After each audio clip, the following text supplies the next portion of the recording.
Hello guys, આજે મારે એક શૂટ કરવાનું હતું એટલે મેં પેક ને એવું બધું લગાવ્યું. પછી રાતે અમારા ડાન્સ ક્લાસનો મતલબ ગરબાનો ટાઈમ થઈ ગયો તો અમે લોકો મસ્ત મજાના રેડી થઈને પહોંચી ગયા હતા, કારણ કે આજે શૂટ કરવાનું હતું એટલા માટે બધું પત્યું. પછી અમે લોકો સુનિલ આવી ગયા હતા મને લેવા માટે અને અમે લોકો જતા રહ્યા હતા હાઈવે ઉપર, વૈષ્ણોદેવીનો હાઈવે જે બાજુ જતા રહ્યા હતા. અને આજે ફૂલ વરસાદ હતો પણ થોડો ધીમો હતો એટલે અમે પછી પહોંચી ગયા હતા. અને બહુ જ ભૂખ લાગી હતી. સૌથી પહેલાં તો ગયા મસ્ત મજાના કેફેમાં પછી બધું ઓર્ડર કરીને વેઇટ કરતી હતી કે ક્યારે જમવાનું આવશે, કારણ કે મને એટલી સખત ભૂખ લાગી હતી ને. ગરબાન ડાન્સ કરીને વેઇટ કર્યો. લગભગ અહીંયા છે ને 10-15 મિનિટ જેવું લે છે, એટલે બહુ વાર લગાડે છે.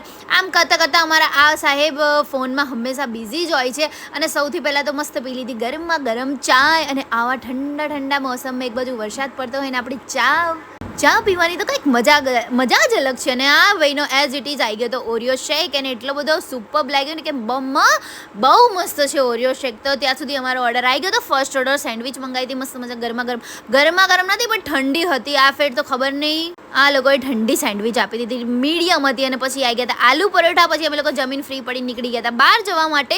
મસ્ત મજાનો આટલો વરસાદ આવતો, અને પાછો તો અમે લોકો જેવા બહાર નીકળ્યા ને એવો તો ફૂલ વરસાદ ચાલુ થઈ ગયો જોરદાર. અને આ સાહેબ જો ક્યાં બેસી ગયો તો મારે એક શૂટ કરવું હતું ને, મેં કીધું તું થોડોક જ આગળ જતો રહે ને તો ડાયરેક્ટ ઉપર બેસી ગયો. અને આવા વરસાદમાં આપણે મકાઈ ના ખાઈએ એવું તો બને જ નહીં. મેં મસ્ત મજાની શેકેલી મકાઈ મંગાવી દીધી હતી, અને મને શેકેલી મકાઈ બહુ જ ભાવે છે, પણ આ અમેરિકન હતી એટલે થોડોક ટેસ્ટમાં ફેર હતો. અને આવી ગયા હતા અમે ઘરે. ચલો હવે મળે કાલના વ્લોગમાં. બેટા